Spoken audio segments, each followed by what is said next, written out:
Iran দাবি করেছে নিহত হয়েছে ইসরায়েলের গোয়েন্দা বাহিনী মোসাদের ৩৬ জন এজেন্ট। কিন্তু ইসরায়েল চুপ কেন? ইরানের ক্ষেপণাস্ত্রেই কি ধ্বংস হয়েছে ইসরায়েলের গোয়েন্দা সংস্থার সদর দপ্তর? ইরানের দাবির পেছনের আসল রহস্য কি? তেহরানের কাছে নাকি আছে মাস্টারপিস ক্ষেপণাস্ত্র? কিন্তু কি সেই ক্ষেপণাস্ত্র? তাহলে কি সত্যি ব্যর্থ হয়েছে ইহুদিবাদীরা?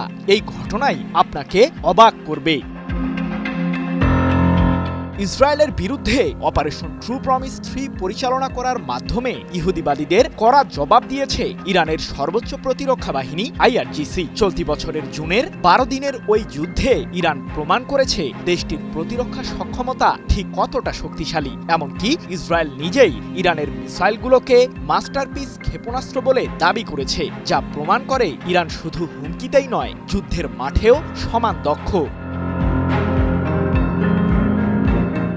12 দিনের সাম্প্রতিক ওই যুদ্ধে ইসরায়েলের গোয়েন্দা সংস্থা মোসাদের সদর দপ্তরে ক্ষেপণাস্ত্র হামলা চালায় ইরান, আর এতেই ইহুদিবাদী সংস্থাটির ৩৬ জন এজেন্ট নিহত হয় এমন দাবি করে IRGCর মুখপাত্র ব্রিগেডিয়ার জেনারেল আলী মোহাম্মদ নাইনি বলেন, তেহরানের একটি জ্বালানি ডিপোতে ইহুদিবাদীদের হামলার পর আমরা তাৎক্ষণিকভাবেই ইসরায়েলকে কড়া জবাব দিয়েছি। ইরান 5 ঘন্টার ব্যবধানে ইসরায়েলের হাইফা শহরের 2টি তেল শোধনাগারে ক্ষেপণাস্ত্র হামলা চালিয়েছিল। মোসাদের সদর দপ্তরকেও টার্গেট করি আমরা। 8 ডিসেম্বর IRGCর এই মুখপাত্রের বরাতে বিষয়টি নিশ্চিত করেছে মধ্যপ্রাচ্য ভিত্তিক সংবাদ মাধ্যম মেহের নিউজ এজেন্সি।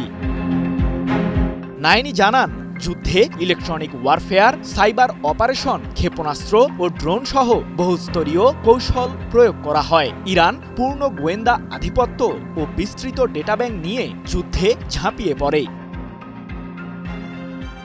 বাছাইকৃত কাঁচামাল ও স্বয়ংক্রিয় ইউরোপিয়ান মেশিনে তৈরি হয় all time honeycomb, all time healthy life. ইরানের বিরুদ্ধে যুদ্ধে মার্কিনী সহায়তায় ইসরায়েল তাদের সম্পূর্ণ বিমান প্রতিরক্ষা ব্যবস্থা ব্যবহার করেছে। তবুও IRGCর ছোড়া মিসাইলগুলোকে প্রতিহত করতে ব্যর্থ হয় ইহুদিবাদী সরকার, এমনটি জানিয়ে নাইনি আরও বলেন, ইসরায়েলের সামরিক ও গোয়েন্দা হতাহতের সংখ্যা ইরানের তুলনায় অবশ্যই বেশি। ইসরায়েলের একটি 32 তলা ভবনের আন্ডারগ্রাউন্ডে থাকা স্টক এক্সচেঞ্জ ডেটা সেন্টারেও হামলা চালাতে সক্ষম হই আমরা, যা -1 নামে পরিচিত। শুধু স্থল কিংবা আকাশ যুদ্ধেই ইরানকে পরাস্ত করার চেষ্টা চালায়নি ইসরায়েল, পাশাপাশি সাইবার জগতেও হামলা চালায় ইহুদিবাদীরা। নাইনির মতে, সংঘাতের সময় ইরান কমপক্ষে 400টি সাইবার আক্রমণের শিকার হয়। সৃজন মাহমুদ, নিউজ 24।